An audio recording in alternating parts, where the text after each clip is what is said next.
హిందువులందరూ హిందూ దేవతలనైతే పూజిస్తుంటారు. అలాగే క్రైస్తవులు జీసస్‌ని అయితే ప్రార్థిస్తుంటారు. అలాగే ముస్లిమ్స్ అల్లాను ఆరాధిస్తుంటారు. అందరూ కలిపి పూజించి అలాగే దర్శించుకునే ఏకైక అమ్మాయి బంగారు పాపమ్మ. అది బషీర్ బేబీ ఔలియా కూడా పిలుచుకొస్తుంటారు. అలాగే ముస్లిమ్స్ అయితే బషీర్ బేబీ ఔలియాగా పిలిస్తే, అలాగే హిందువులందరూ కూడా బంగారు పాపమ్మగా పిలుస్తుంటారు. అంటే మనకు ప్రధానంగా దీనికి ఒక ప్రత్యేకమైన చరిత్ర ఉంది.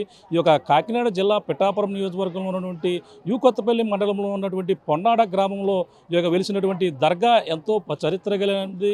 అలాగే ఎంతో అందరికి కూడా తెలిసినటువంటి ఫేమస్గా నిలుస్తున్నటువంటి ఈ యొక్క దర్గాగా కూడా చెప్పుకొస్తుంటారు. ఎందుకంటే బంగారు బేబీగా ఇక్కడంతా కూడా బషీర్ బేబీగా పిలుచుకొస్తున్నటువంటి ఈ యొక్క ప్రతి సంవత్సరం కూడా ఇక్కడ ఉరుసు ఉత్సవాలు అయితే ఎంతో ఘనంగా జరుగుతుంటాయి. ఈ యొక్క బషీర్ బేబీ అంటే ఈ యొక్క దర్గా ఎంతో ఫేమస్గా మనం చెప్పుకొస్తున్నటువంటి దర్గాకైతే మనకి ఇటీవల ఏపీ ఉప ముఖ్యమంత్రి పవన్ కళ్యాణ్ నియోజకవర్గంలో ఉన్నటువంటి ఈ దర్గాని కూడా ఉప ముఖ్యమంత్రి పవన్ కళ్యాణ్ ఎన్నికల ముందు కూడా దర్శించుకున్నారు. ఇదంతా కూడా ఫేమస్గా చెప్పుకొస్తుంటారు. అటువంటి దర్గాకైతే ఇప్పుడంతా కూడా ప్రతి సంవత్సరం ఫిబ్రవరి నెలలో మూడు రోజుల పాటు ఉరుసు ఉత్సవాలు ఘనంగా జరుగుతుంటాయి. మొత్తం మనకి హిందూ ముస్లింలు అలాగే క్రైస్తవులు అందరూ కలిపి ఈ యొక్క అమ్మవారిని అయితే దర్శించుకుంటారు. మనం ఉన్నటువంటి ప్రాంతం చూడొచ్చు. మనకి ఈ యొక్క దర్గా అయితే గతంలో 7 అంతస్తుల భవంతిగా ఉండేది.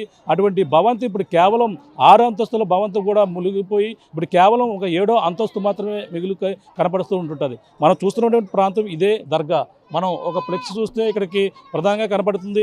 ఈ యొక్క ఫ్లెక్స్లో మనకి హిందువులు అలాగే ముస్లింలు క్రైస్తవులు సోదరులు అందరూ కూడా సుస్వాగతం కూడా పెట్టారు.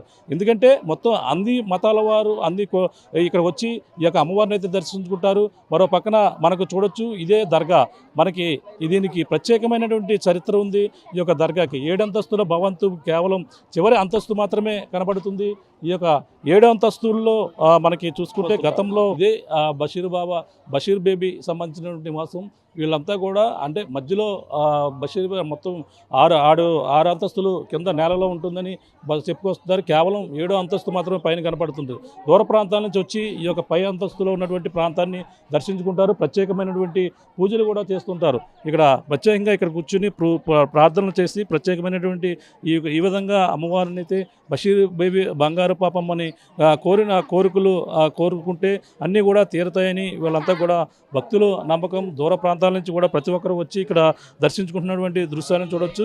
3 రోజుల పాటు కూడా ఈ ఉరుసు ఉత్సవాలు ఎంతో ఘనంగా జరుగుతాయి.